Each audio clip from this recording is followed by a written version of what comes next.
Welcome to our webinar today. I'm Lisa Ashford and I'm CEO of two positive investing platforms, Ethex and Energize Africa. I'm joined today by Daniel.heery from Charge My Street and from with Sonia Cinnamon from the Ecological Land Trust. You may note that Daniel isn't quite with us at the moment, but he's going to be joining us very shortly, we hope. So these are just two brilliant social enterprises that we help to raise finance for, and they're going to introduce themselves shortly.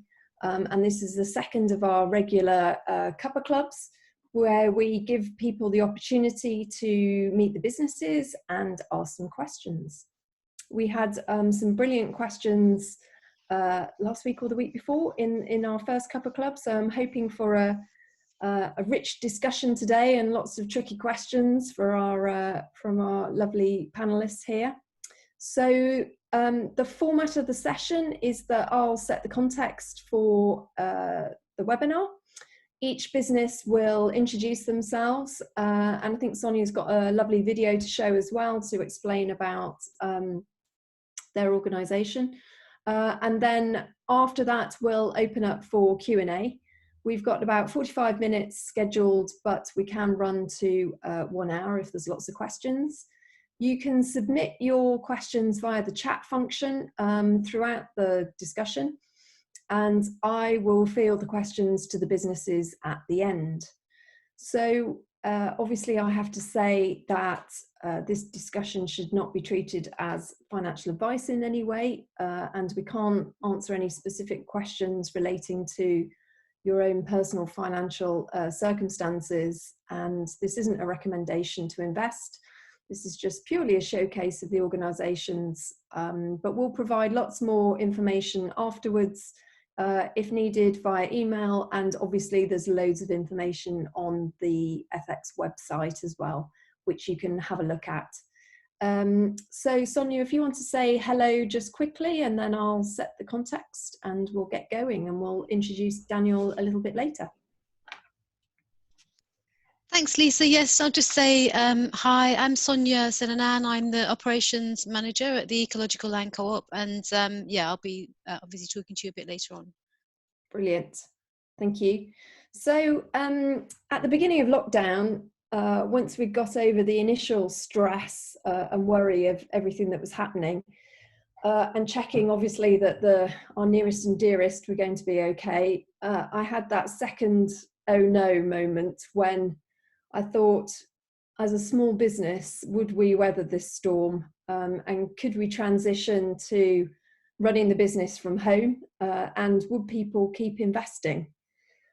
Well, we managed to switch to home working very smoothly, and actually we practiced that before lockdown started, so we felt quite well prepared. And then after that initial stomach churning 2 weeks where we were checking volumes on a near minute by minute basis, where we saw quite a slowdown, we have seen that over the weeks things started to improve, and week by week more investment was coming in, and we are, I'm pleased to say, pretty much back to pre-lockdown levels, and we had a record week a couple of weeks ago in terms of the amount of money being raised, so that's really good news. And in particular, we've seen some real success for the Ecological Land Cooperative and Charge My Street. And pleased to announce today that ECL have reached their target of £500,000 invested, which is absolutely amazing. And our other business is at 83% so far, so almost hitting target. And both of these offers seem to have captured interest at the moment. Local and sustainable food production particularly seems important at a time when complex supply chains are beginning to break down. And in the spirit of Build Back Better, electric vehicle charging infrastructure will be really critical in a transition to a more sustainable transport system. So on that note, we've actually got a dedicated webinar for sustainable transport set up in the coming weeks. So with some excellent speakers, so do sign up for that one. But what's also common to both of these businesses is that they have an equitable structure, and this democratic model ensures that their journey is a shared one, and I think that's really important. So on that note, let's hear from the businesses, and Sonia, if you'd like to go first, and then we'll switch over to Daniel afterwards. Over to you. Thanks, Lisa. Hi everyone. I'm gonna talk a little bit about the Ecological Land Co-op, and then I'm going to show you our video, which we have made. We made it in February of this year for release during the Share Offer campaign, and hopefully it explains who we are and why we do what we do, but also gives you an insight into the new entrants to farming who take on our small farm plots. So the Ecological Land Co-op was set up about 10 years ago to develop affordable, low-impact small farms for new entrants to farming, but particularly for new entrants to farming who wanted to farm in an ecological way. So sometimes it's called nature-friendly farming, but the ecological agriculture is a way of farming that is completely in harmony with nature, that hopes to steward the land and improve the natural environment whilst providing a source of local healthy food for communities. And the mission of the ELC is to see a living, working countryside, so one where land is accessible to everyone and affordable for people who want a low impact land-based livelihood. The high costs of land and rural housing make it very hard for people to sort of navigate that land purchase themselves and to get permission for living on their land. And often these businesses don't generate huge amounts of income, so we try to provide an alternative which allows them to allows people to set up their small farm business and live in an ecologically friendly way, which is affordable to them. So I'm gonna, without so that I don't preempt what you're going to see in the film, I'll play the film now, the video now, and if you've got questions afterwards, I'd be happy to take them. So I'm just going to go through the process of sharing my screen, so hopefully it won't be too painful.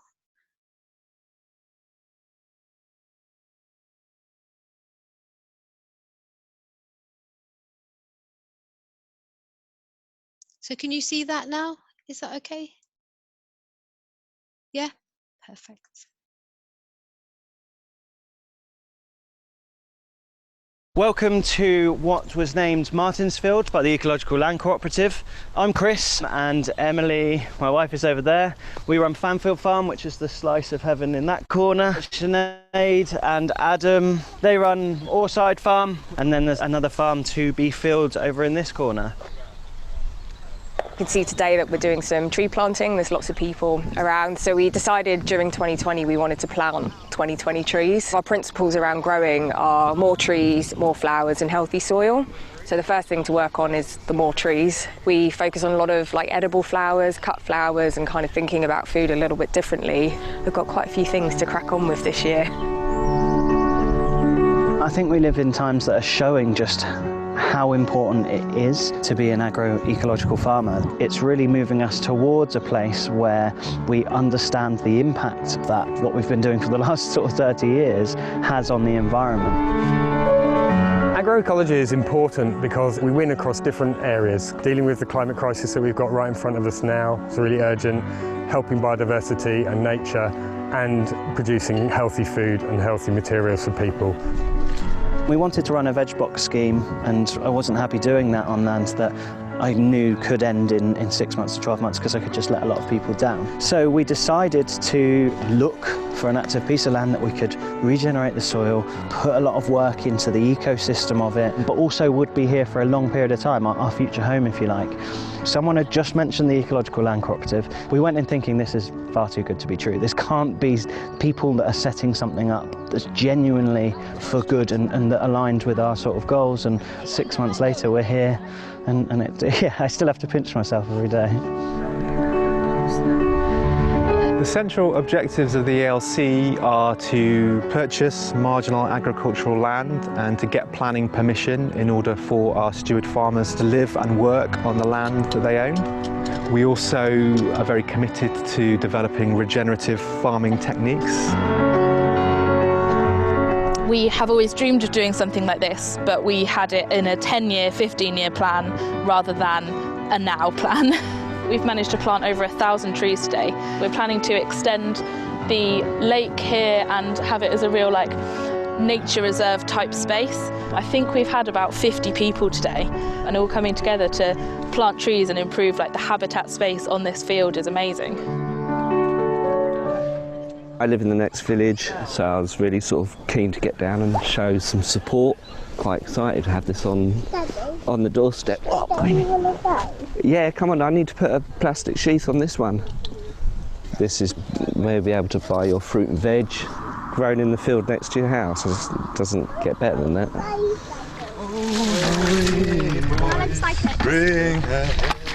The Ecological Land Cooperative is answering, for me, two main issues. One is the fact that it is so difficult for new entrants to get onto land, and we're answering that by providing affordable starter holdings. And the other side of it is we have to do farming differently. We know that we've depleted the soils, that we have lost soil carbon, that we have water pollution, air pollution problems. And there's a growing body of people that have got great ideas, agroecology, agroforestry, permaculture, and by providing affordable starter farms, those can be trialled and we can see something wonderful happening. I think some of the big challenges that we found is, we're city people, we have no idea, where do you start looking for land? And the ELC have been great for us because they were an organisation that helped us do that. A lot of those kind of logistical things around planning, and yeah, they've just made the whole process a lot easier. The challenge is that there isn't access to land. When you look at the costs involved, they're just enough to put you off. A lot of talks that we went to, it originated from you inherit land, and it kind of feels like you only do it if you're born into it, whereas the ELC provided a platform for people like us to be given a chance to go and do this.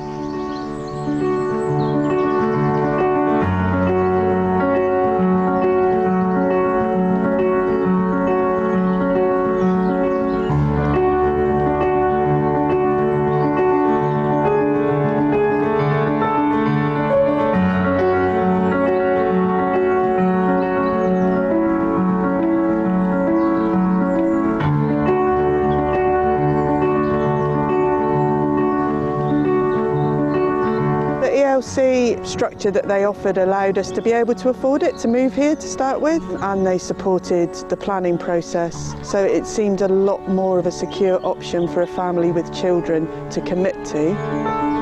So this is violet willow, which is Salix daphnoides, and we harvest the bark and then we dry that and put it either in tea mixes, tincture it, or make it into powder to put into capsules for rheumatic, achy conditions, things like that. What's different about the ELC is that we make sure that land stays in agricultural use and ecological use in perpetuity. So although we give the stewards really long leases, 150 years, so they can really build up their farm business, we also make sure we keep hold of the freehold so that the land isn't then just sold out of farming and ecological use. We moved here in April 2015. And then last year, in 2019, the great news came through from Mid Devon District Council that we have secured permanent permission. We are allowed to live here permanently as long as we're running our agricultural business, and we have the right to build a permanent home. We are seeing the trees growing taller than me now, which is really exciting, and we've just got lots to look forward to. Gaining that permanent permission last year, the good feeling of living here when you wake up every day is brilliant. It's really humbling to have this responsibility, I guess. Regeneration is something that's really important to us, is trying to fix the things that are broken, and to be able to do that and see it coming together now with these trees going in makes you feel quite teary. Yeah.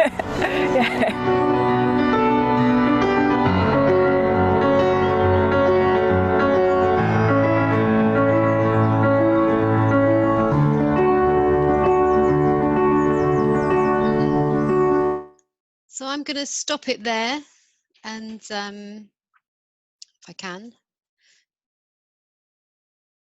You're back. I'm back. Yes, sorry, I was just turning it off so I didn't be distracted by the end of it. So I hope that gives you a sort of a fairly good idea of what the ELC does. We're looking for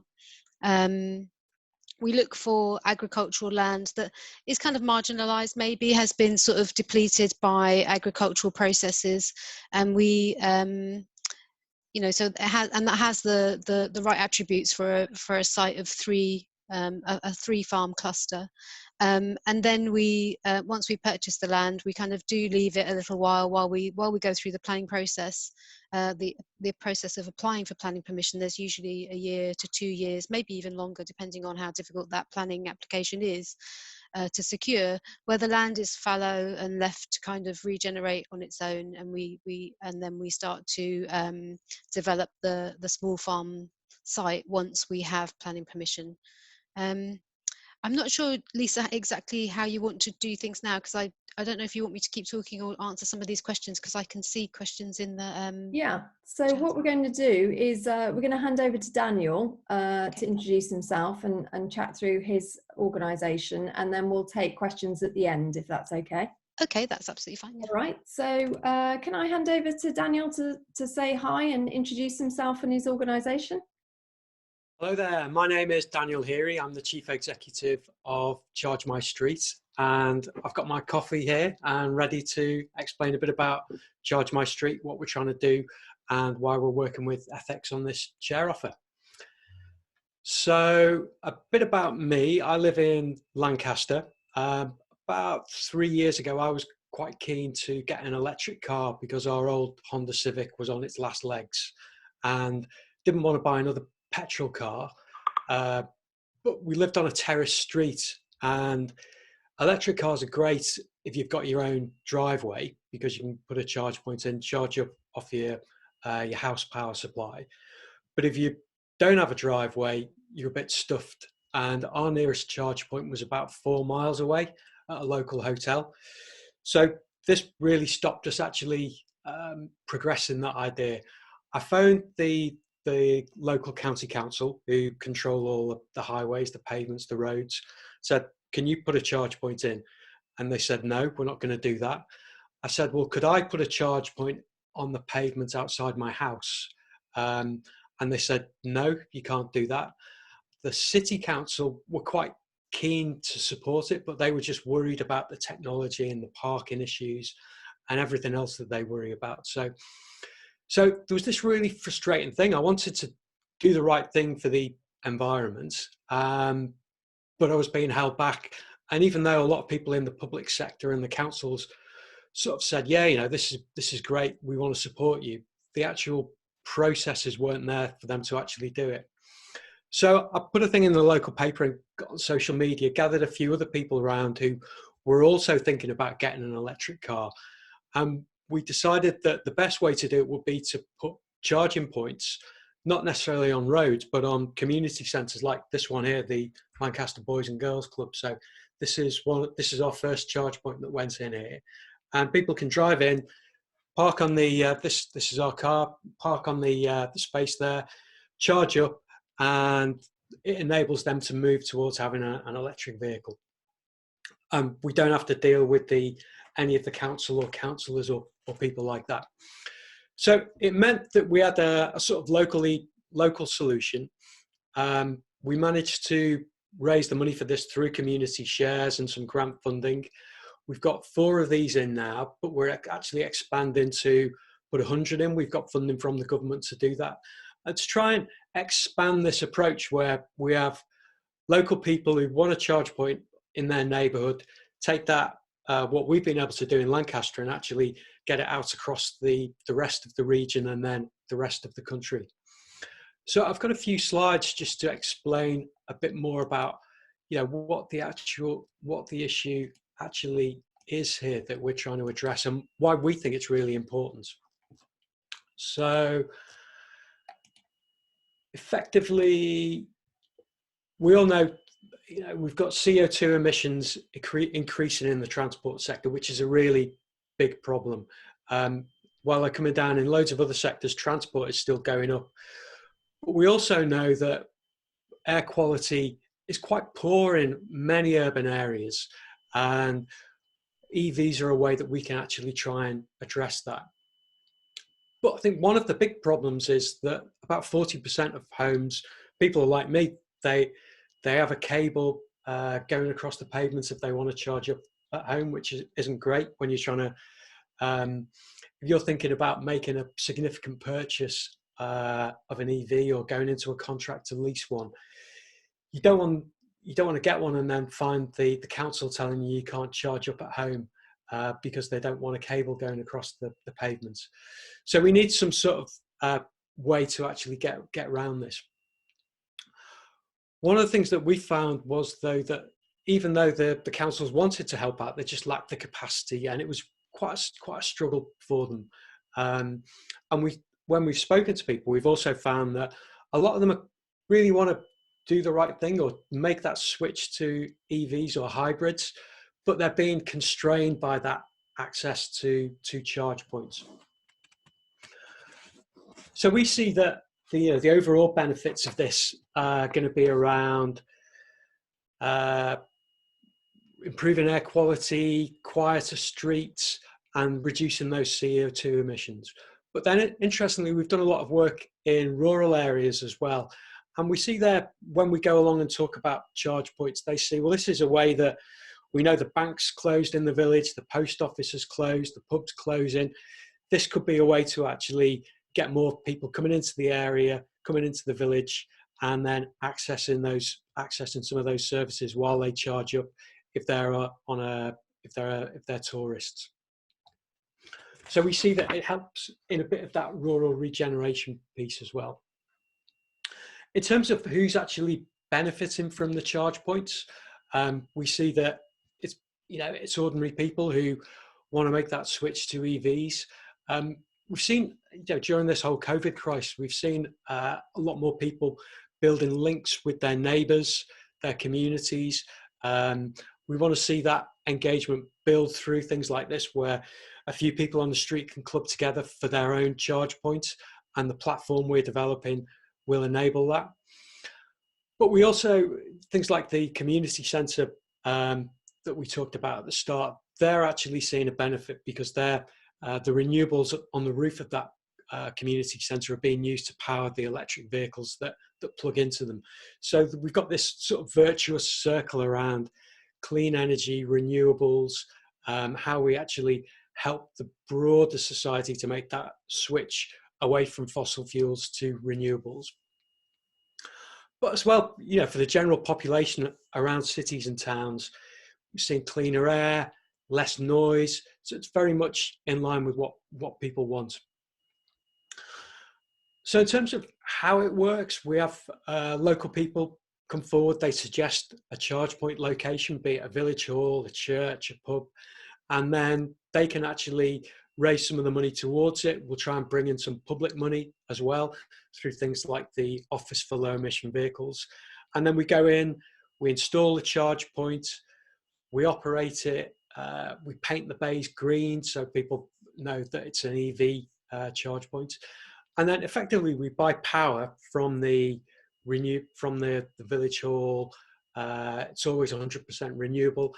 And then we sell that at a premium to the people that want to charge their car up. So we buy it in at 17p, we sell it at 35p. So that's the business model behind it. If local people are using it on a regular basis, then they get a subscription, so it's a lot cheaper than that if people want to use it more conveniently. In terms of how we're structured, we're a community benefit society. Here's some of the directors here at the launch of one of our charge points. And we have 4 charge points at the moment, but we're scaling that up at the moment. There's a huge environmental challenge that we have to meet at the moment, as we've got 10 years to try and reduce our CO2 emissions. So we need to scale up, and we need to try and do that, and we want to be part of that solution. In terms of the investment that we're looking for, we've got the grant funding lined up. We're basically looking for money to cash flow it and then to match against more public money in the future to expand that network out further. So we've got about 83% of the 130,000 that we're looking for on the Ethex platform at the moment. It's CDIS, so if you invest, you get 50% tax relief on it as well. So it's really, it's really, we think it's a really good investment. I'm going to leave it there, and we'll hand back over to Julie and Lisa. Brilliant. Thank you both for giving a lovely overview of your organisations. And we've got some questions coming in. So if I just fire off these and direct them to the right person, and I might group them as well because there's a couple that are themed. So first to Sonia. So a couple of questions around this particular offer and what you're doing. Do you know where your planned sites are going to be? And, you know, do you actually have those planning permission at the moment? Yeah. No, so at the moment we purchased our 5th site in February, and that's in Cornwall. And we have 5 sites altogether, dotted around the south, southeast, southwest, and Wales, South Wales. We don't have any land. We're trying to buy land, and actually it's quite difficult, as I sort of mentioned earlier, that it's an art. There's an art to finding the right sort of plots of lands that have the right kind of are in the right place for small farm development, so that there is access to markets for produce that our farmers are growing, but also that have the right kind of access so that we can actually create the development you know, of the right size and the right price. So we're actively looking for land, and if anybody has any sort of leads or wants to kind of get in contact with us about possible plots, that would be really interesting, and they should do that. Contact me, just send me an email, sonia@ecologicalland.coop, and you can find all the details about that on our website. In terms of the locations, we do have we have kind of a broad area that we're looking in. We're looking in South Wales and over into West Wales. That's because there's a specific planning process in Wales that enables low impact developments called the One Planet development, which I won't go into now, but it's the reason we're looking for land in that area. And then we'll be looking around Bristol, sort of on the outskirts of Bristol and into North Somerset, because there's a strong demand for small farm plots there from people who want to get into farming, and there's a huge market in Bristol as well for the produce. And we're looking in areas where we already have land, because logistically it makes it easier for us to set up the site. So in Somerset and in Devon. And yeah, we just hope that we'll find some sort of good plots of lands. We've sort of actively restarted that now that we know that we're going to have the investment that we need to get going. So yeah, the answer is, to the first part of the question, is no, we don't have the land. We're actively looking for it. And in terms of the planning applications, we don't make the planning applications until we have secured the land. So, and that process can take any amount of time. At the moment, they're all stalled because of the coronavirus lockdown. So there is, as sort of trying to explain earlier, there's quite a long period of time between buying the land and actually securing the planning permission. Okay, and just a quick follow-on question. What are the common objections that you see in terms of the planning, if any? Yeah, I mean, to be honest, in our last planning application that went into South Somerset almost a year ago now, and it would have been decided in the beginning of April, except for the coronavirus lockdown. We didn't have any objections to the planning application, and so I think initially when we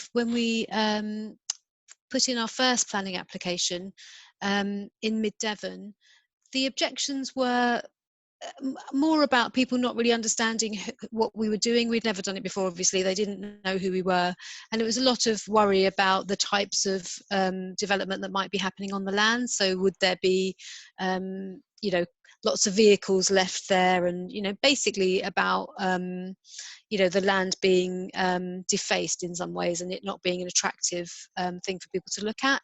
And I think now very much the situation has changed, and actually we get very few objections, and it's usually around traffic movements because it's rural land, and so there might be only a small lane that gives access to the land, but usually it's around traffic movements and kind of how the families will integrate into the local community. But we do think about that quite hard before we select the land, so hopefully we will have covered some of those things. There's less, as I think that people understand what we're doing because we have a track record now, and they can look at our our existing sites and see what's happening. There's usually quite a positive response to the applications now from the local community. Great. On that theme, Daniel, in terms of local community, what kind of support have you had so far from people within the community, and how do you measure the type of demands that you have for electric vehicle charging? So we normally kick off with a survey that we ask people to complete online, and that gives us an idea about how many people are thinking of getting an EV in the local area, what time period, how much they'd be willing to invest in a charge point. And then we work quite closely with groups like village halls and local parish councils. So they typically come forward with an idea. And one of the ways we test out the how much people really want to have a charge point is saying, well, will you put your own money into this through things like the community share offer, which we have open at the moment? So we generally find that there's sort of two sets of people. One of them is maybe they run a community centre or a pub, and they see that this is the way of the future. They want to get that charge point in because it will help their organisation, it'll help their village.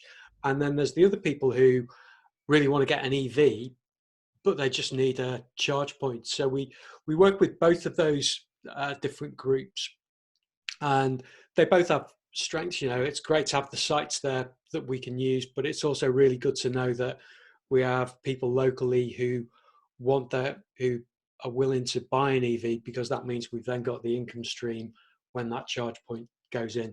So really good, and we're fortunate to work with Cumbria Action for Sustainability, who've got a 20-year track record of actually engaging with local communities, and they understand how communities tick and the best ways to actually get them on board with this. Brilliant. And sort of follow-up question to that: did you consider carpooling as a model within your business at all, or? Yeah, so we have a partnership with Blackhall Mill Community Car Club, which is a community centre based over in Gateshead, but they've developed a model for a really low-cost rural car club. So we see in some of the urban areas, the big car clubs operate quite successfully in places like London, Manchester. But when it actually gets down to some of the smaller towns and villages that we work in, there just isn't a number of people who are actually using the vehicle to justify the costs of keeping it on the road, the telematics which control the billing and all those sorts of things. So we're looking very much at a low-cost model, which will be more accessible. Maybe even 3 or 4 people on a street who want to club together to buy an EV and then run that, because ultimately what we want to do is see this as a way of reducing the number of vehicles that are out there, but making sure that the ones that do get bought are EVs, so we're not continuing to sort of build up the problem of more fossil fuel vehicles on the roads. Yeah, great. And thinking about the commercial models for both of your organisations, for Sonia, what's a reasonable period of time between securing the land and getting some kind of commercial return from it for the tenants? I suppose it's not a fast turnaround. So and it is reliant on external kind of forces. So what happens to the planning application once it goes through the is submitted to the local planning authority. Sorry. But yeah, I suppose initially it took us quite a long time to turn the purchase of the land into the development and then into the small farm businesses that started to generate an income for their tenants. And the first farm site probably took about 3 to 4 years before we saw that, because we had to go to appeal with the planning application. We were successful at appeal, and now we have a permanent planning permission for that site. And that all helps the future sites, because we now have a sort of good example with a planning inspector's decision for subsequent planning applications. And so the most recent example is the Somerset application, which went in, and it's taken a year. It went in very quickly because we now have a big portfolio of information in order to prepare the planning applications. We do run a community consultation, and that takes a while. We want to talk to people locally and make sure that they understand and support us, but also that we recognise their concerns and we take on board any issues that they have about what we're trying to do. And so to cut, not to keep going on, to give you a quick answer, I would say, we're hoping for a sort of 18-month turnaround from the time of purchasing the site to getting a planning decision. And we're also still trying to reduce that amount of time, but it's a little bit out of our control. And we also, during that period of the planning application being in and being assessed, we are selecting the tenants. So, for example, in Somerset, one of the tenants is already on site. They're not living on the land, but they are running their tree nursery from the land, and they're already generating an income from the land. And we have various different models of the small farm businesses doing different things on the land whilst we're going through that process. So the answer is really it varies, but we try to do, we were aiming for a sort of 2-year turnaround. Okay, and you touched upon something there that obviously both of you, to a certain extent, have to deal with local councils. And to what extent do you have to lobby in order to get your model understood? And do you think that there is appetite for scaling your sort of businesses from the local council's perspective? Maybe Daniel, if you start, and then Sonia afterwards. Yeah, so it's quite challenging working with local councils. They have their own procedures that they have to go through, and they tend to work at a slower pace than some of the more agile partners that we have, the businesses. So it is a bit of a problem, but they're sort of fundamental to the success of these projects, because government sees them as the conduit for funds into this electric vehicle charging infrastructure. So we need to be working with them. We currently work with Lancaster City Council, Carlisle City Council, and South Lakeland District Council, and they're partners on this big project to roll out 100 charge points. And they do bring a lot of value to the table with the sites, their car parks that they can provide. But we have to, I suppose, bite our tongue a bit, because it can be frustrating that you think you're moving towards getting a solution, and then it turns out it's got to go to another committee or go to a different place for sign off, and that can be difficult. But it's a bit like shouting at the rain. You don't necessarily solve it. You've just got to try and find ways through it. And I suppose the skill is to try and be a system entrepreneur, so you can find the easiest way through that system to actually get to where you need to be. It's frustrating, but it's difficult to change it. How about you, Sonia? Yeah, I mean, I hear what Daniel's saying. I think our approach has been that we are trying to change the system. We're trying to create a greater understanding of the need for the types of developments that you know, low impact developments that we are championing. And also what we found, and I think we actually spend quite a lot of time trying to work with planners to get them to understand, you know, firstly how these developments actually do fit within planning policy, because they do. They're not, you know, we're not trying to do anything that isn't already catered for. It's just that it's not, you know, there aren't many examples of what we're doing. But also what we found is that we have a sort of training project that runs to sort of identify planners who've got an interest in ecological issues and an interest in low impact development. And there's more and more sort of planners coming through the system, you know, young planners coming up who, you know, have a greater interest. You know, they're very conscious of climate change, very conscious of ecological issues for our environment. And, you know, and so we sort of work with them running workshops and sort of just getting them to understand, one, what it is we're trying to do, that this isn't about getting a home in the countryside, you know, which is contrary to planning policy, but is actually sort of trying to mitigate some of the situations that we're finding ourselves in with our environment and climate change, and also you know, the food system and food sustainability. And so we found that has worked quite well. And you know, we do a lot of work pre-application to get the local authority that we're going to be applying to understand, you know, what it is we're really trying to do.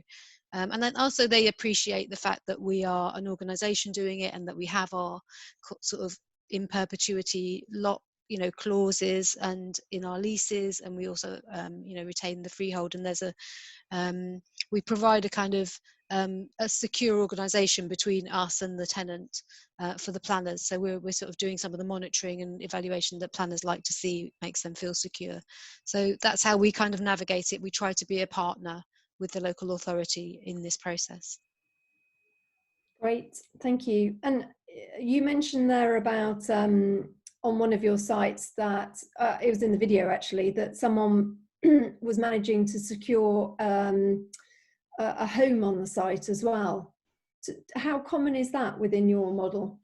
All our sites are residential. That is the planning permission that we're seeking. So our tenants, we apply for a 5-year temporary permission for an agriculturally tied rural workers dwelling for each of the farms. And most of our tenants have gone on with a caravan, essentially a mobile home, but it could be a cabin, a wooden cabin, as long as it meets the mobile home requirements and can be removed.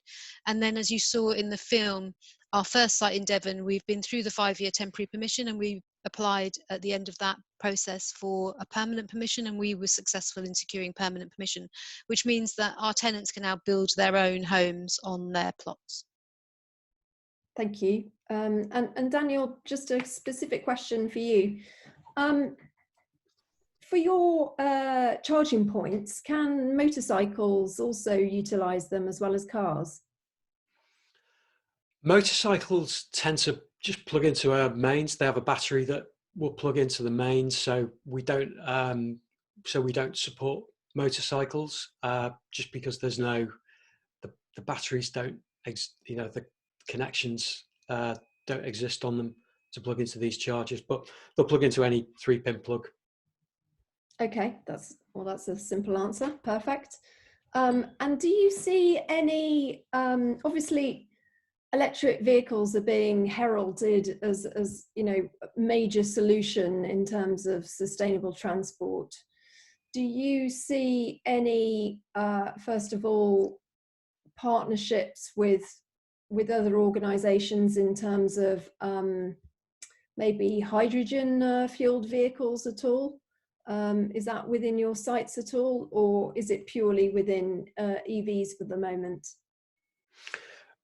Purely focusing on EVs. I think there is potential for hydrogen in the future as we look to decarbonise transport, and particularly around freight, buses, those sorts of bigger vehicles. I think the infrastructure for hydrogen isn't there yet in this country, and it's a bit further behind. So it may well, you know, it may well gather pace over the coming years, but at the moment, most of the stuff that consumers will buy will be electric vehicles, which is why we're focusing on those in particular. Okay, great. And And sort of, we're coming towards the end of our time. Just a bit of a closing question for both of you. Where would you like to see your organisation in 5 years' time? Daniel, do you want to go? I'm putting you on the spot here. Do you want to go first, and then Sonia? Yeah, I think we'd like to see having clusters of these charge points in neighbourhoods around the country, having good relationships with local authorities and other groups, so that we can actually start to move the EV use to being quite a mainstream solution instead of quite a fringe thing that it is now. Seeing a lot more in the way of car clubs being able to use them, and being the facilitators of much cleaner air in our cities, but also much lower CO2 emissions as well. Lovely. Sonia?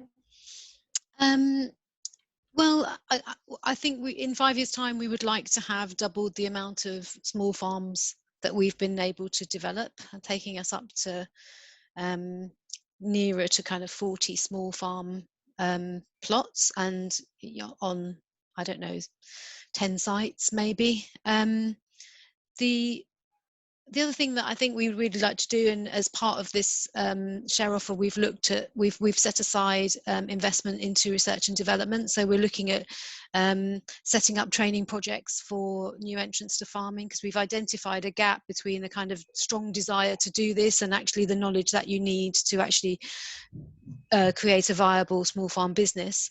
And we were also looking to work with other organisations. I saw a little in the chat box, maybe someone mentioned like other community land trusts and local CSAs, and sort of working with people to identify land and to support them to do work in their local communities. So yeah, I mean, I think in 5 years' time we'd like to have our farms set up, but also an operation to support other organisations, people and organisations who want to do this in their local areas.